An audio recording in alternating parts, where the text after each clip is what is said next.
کمان ابرو کمان گیسو کماندار انارستان و یا کی هر دو رخسار کمان ابرو کمان گیسو کماندار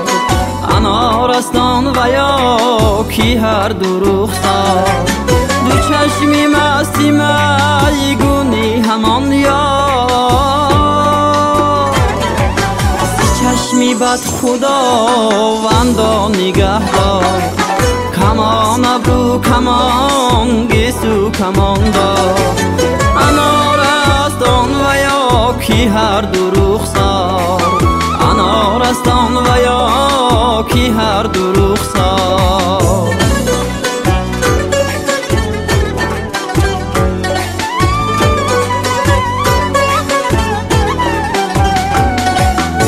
حدیثی نازکی کامو زبانه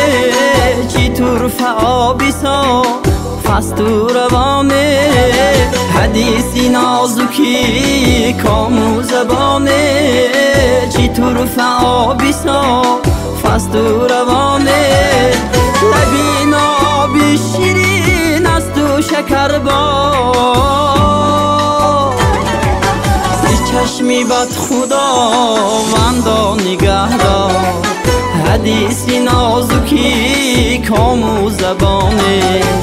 چی طرف آبی صاف است و روانه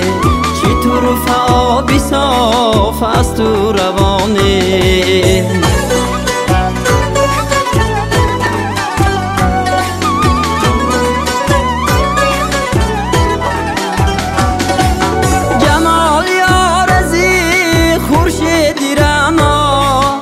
مکانی صبر و هم مضمون و معنا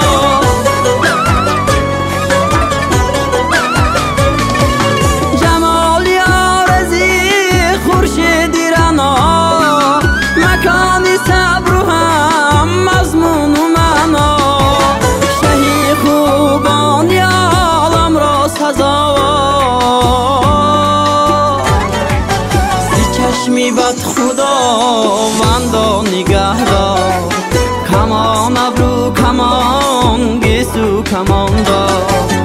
انارستان و یا کی هر دو رخسار سی چشمی بد خداوندا نگهدار